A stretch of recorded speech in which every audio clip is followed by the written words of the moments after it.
Welcome back, everybody. This is Red here at Red Tone Studio. And today, in the studio, I do not have a microphone. I do not have an interface. I do not have any hardware. I've got a camera. So, as you know, I shoot YouTube videos, obviously, because you're watching this one. And the people at NearStream wanted to send me this camera. You may remember that I have looked at NearStream products before. They sent me a microphone, interface, and a boom arm the last time.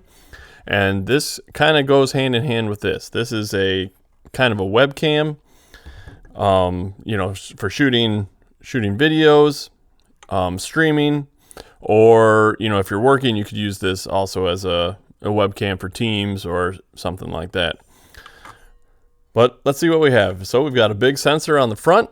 This, is pretty big camera size, I'd say. On the back, we've got a lot of inputs, which I think are really nice. We've got an RJ45 fitting there for, running this over Ethernet.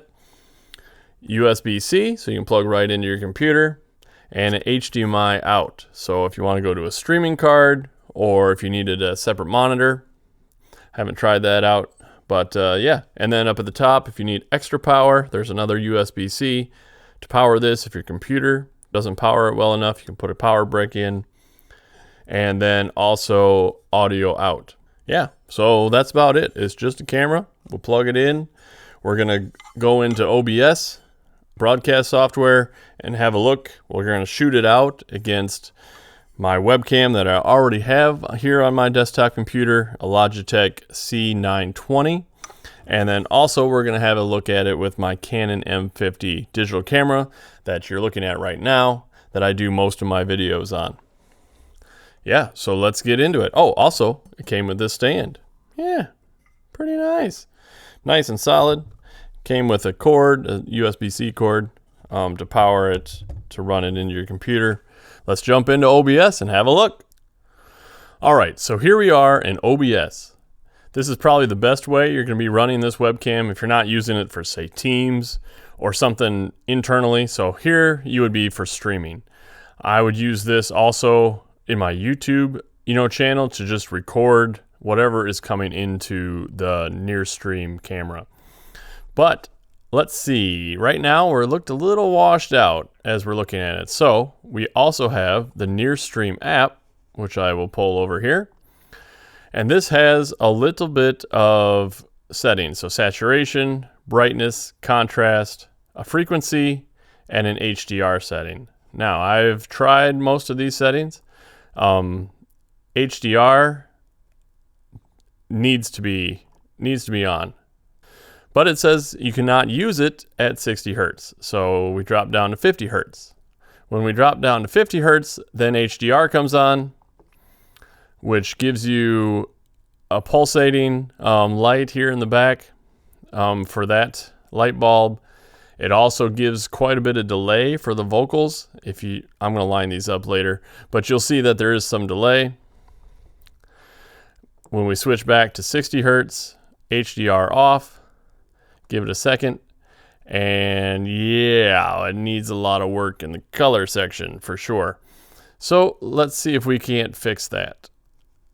I'm going to move this over just a little bit. Looks like there's a lot of saturation. So we'll take that saturation down.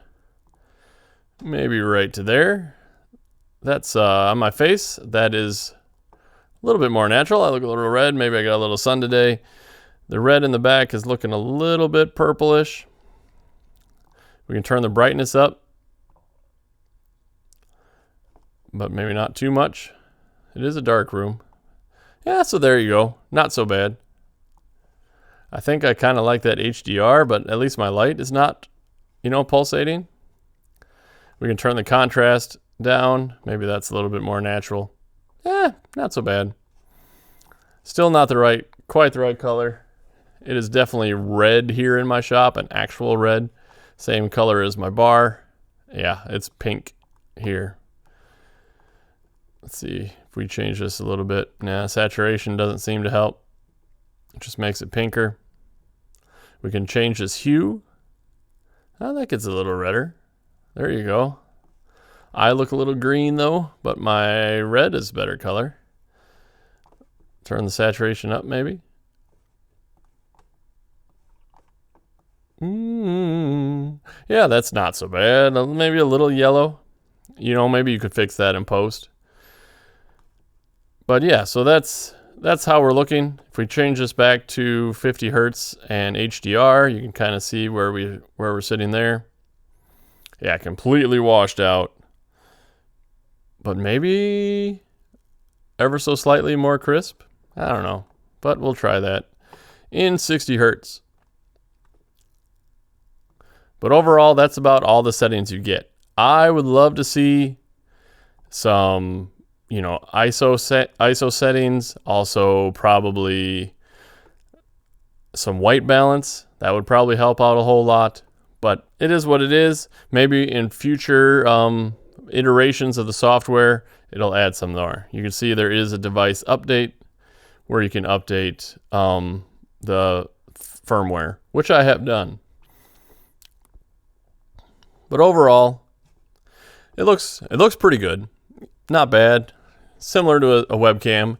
But on that note, I also have my webcam here and then also my Canon M50 that we're going to shoot this out against. So if we move to the webcam, you can see I'm not getting super focused. There are some settings here that we can maybe change in the webcam, a lot more settings. So yeah, I can bring up that sharpness. I can get the red just right. This isn't the webcam video, but this is a Logitech C920, which is like 60, 70 bucks. Yeah, so a lot more settings. Here we got a white balance that you can uncheck from auto and set. You know, and you can get some, you know, some cool looking shots. Say 3500. Nah, we'll go back down to put it back on auto. Yeah, that's pretty close. I think that's the color of my shirt. Backlight. I don't know what that does. Gain. Power line for you can see off right. Yep. Nope. No flickering. You can see on this lamp back here that it is not very sharp at all. When I made my face sharp, it definitely hurt that lamp. So I'll take the sharpness back down. Gets that bokeh effect, but then yeah, I'm completely... There we go. So we'll apply that. Yeah, it looks pretty good. Go back and forth. NearStream. Webcam. NearStream. Webcam. And then we'll move to my Canon M50. So now this one's a little off center, but I got them as close as I could. And you can see here, the reds are right. My face is nice and clear. And this is the actual color of my shirt. Now since this is a Canon M50, it's not technically a webcam. So what I am doing is pulling it off of the webcam or the remote live window. So I'm using just a Canon window here in OBS because I can't pull directly from the camera, but I'm still sharp. I can still adjust the camera in the camera app. So I can pull that over, make adjustments to my f-stop, my ISO, my shutter speed. Obviously it's a digital camera. It's got a whole lot of adjustments. I can adjust my white balance, my K. So yeah, long way to go, lots of stuff to do. So let's put them side by side. So here they are side by side. What do you think? We've got the Canon, which is fine in my face. Let's turn that off if I can. There we go. It's fine in my face here. In the middle is the NearStream. You can see my beard is quite yellow. I'm not a blonde. I'm a redhead, so yeah, super bright. Maybe we can make some adjustments. And then here on the webcam, much better. We'll see if there's if we need to configure. Yeah, so I just need to configure this video differently for each screen, which in OBS you can also use this to configure it as well. So I can adjust my brightness.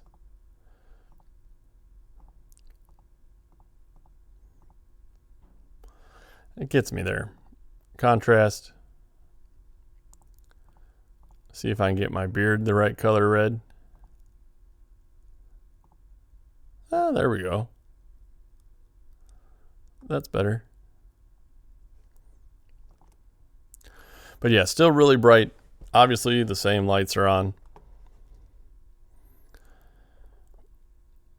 But overall, I'd say it's usable.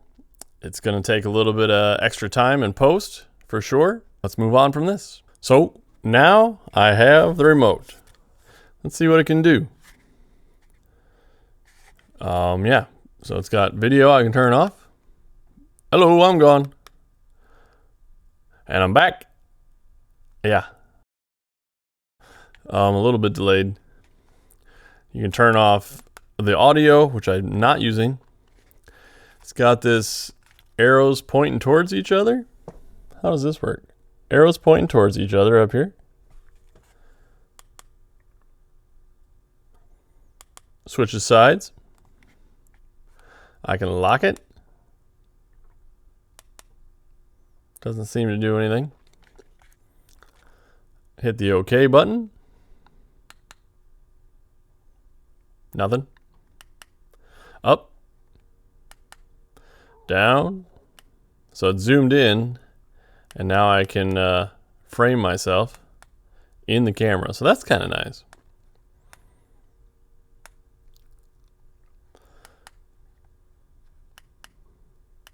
So that's with just hitting the arrow buttons. There's a back button.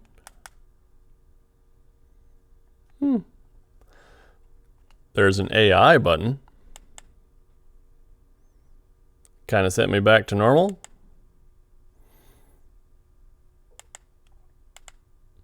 But yeah, then after that, nothing.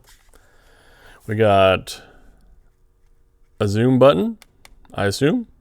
Yep, that's so right there on this side. Zoom in and out.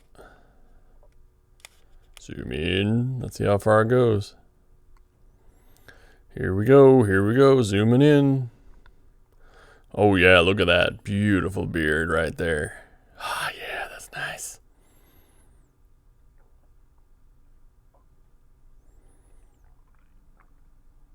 Oh yeah. No need to trim that. It's got really good zoom. I think I have found a use for this camera. This is a great macro camera. Wow. A little grainy, but boy, that is way zoomed in. Let's pull back a little bit. See if we hit the back button. Nope. We just got to zoom all the way back out. It's a little slow. Home. There we go. Hit the home button, it goes right back. So that's nice. We got a power forward and back.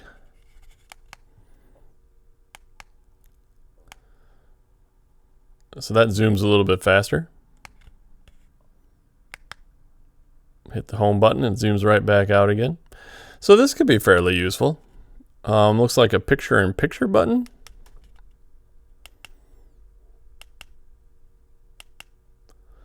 That seems to be flipping through some presets. Not sure which presets, it doesn't tell me. But overall, you know, kind of upping the contrast. I don't mind that. Now there's a target button. I think it's forcing it to, I don't know. Seemed like it was forcing it to focus. Then there's a WB button. So call up the Warner Brothers and their Warner sister dot, or possibly change the white balance. Or absolutely nothing. And then there's 3 preset buttons. We'll see what that looks like. 1, 2, 3. Yeah, preset buttons do not do anything. Then there is 5 device buttons and 1 escape button. I don't expect these to do anything. I think if you had multiple cameras, you could change scenes, change angles, which wouldn't be so bad. So let's go back to the one button that we skipped, and that is the menu button, the 3 lines. And then here you can see we've got some settings, but I need to adjust. There we go. What you're seeing. So we've got menu button, image, hit OK. And here again we can adjust the brightness, contrast, saturation, hue, power frequency, HDR. We can flip vertically or horizontally and go back to default. We'll hit the back button. Here you can set up your network. It gives you your IP and all of that. Set these up over that RJ45 connection. Here's just setting. So auto framing. I wonder if I move out of the way.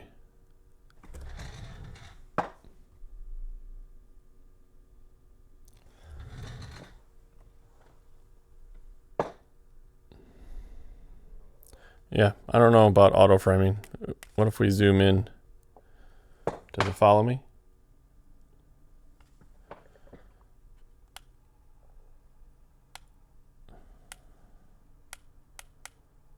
I'm zooming in right now with the screen, but does it follow? Yeah, kind of.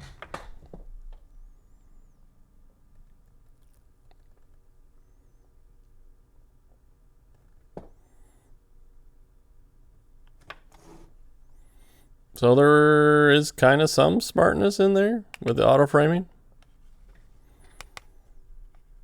But yeah, I don't know how to go back now. Back. Nope. All right, now we're back. Go back to setting. Not even settings. One setting. So we're going to turn auto framing back off. Position. Don't know what that means. Looks like you can just give it position 1. Maybe if there are multiple cameras, you can kind of name them what position they are in. And then it kind of just jumped automatically. I don't know why I did that.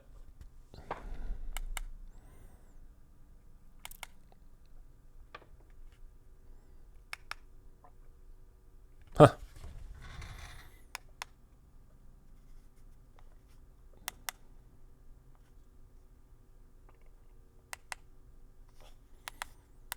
There were no instructions with this remote, so I'm just hitting buttons.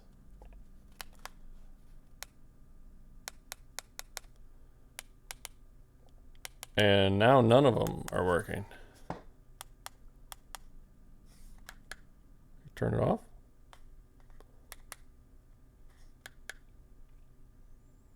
None of them are working.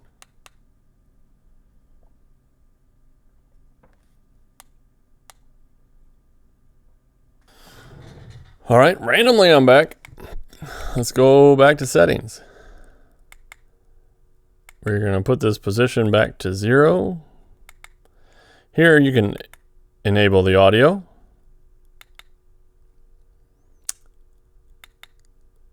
No reboot, yes reboot. So I guess that maybe on reboot, it turns back on again. And it looks like I am actually rebooting. So it said no reboot, but I think it means that it has to reboot.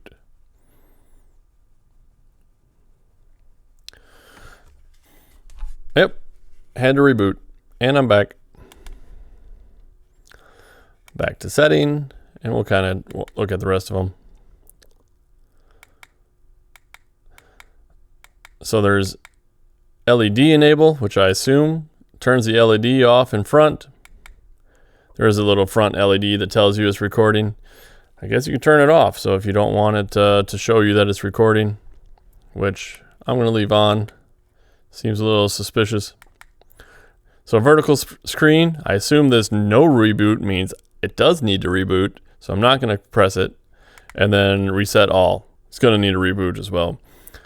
So a vertical screen would probably give you, you know, if you're shooting TikToks or something. Not that I shoot TikToks. So I think that's all the settings. Oh, device info. See what's in there. Just gives you the model, the version, serial number. Yeah, everything you need to get it set up. So there you have it. The remote makes it much more useful. It does not come with a guide to use it, but I think, you know, if you click all the buttons, you'll eventually know how to run it. So let's jump out and talk about it. All right, what do you think? The NearStream VM20. I'd say it's a nice little camera. Kind of big, so not necessarily a little camera. I wish it were a little bit smaller. The zoom feature on this is really nice. I think this would go great with some of my build videos, getting in close to things. Overall, as you can see, still got the light on there. The stand was nice. The remote is a must-have. You can't run it with the NearSync app. I do need to mention that NearStream sent this to me absolutely for free to review. They did not tell me what to say. They just said, give it a review. So, just let you know. But overall, I think it's got some use cases. I'm definitely going to be using it here in my studio. So I'm definitely keeping it. It needs a little bit more adjustability, a little more features. But other than that, I'd say she's a keeper. What do you guys think? Let me know down in the comments. Anyways, thanks for watching. Make sure you hit subscribe, give me a like. That all helps out. And we'll see you in the next one.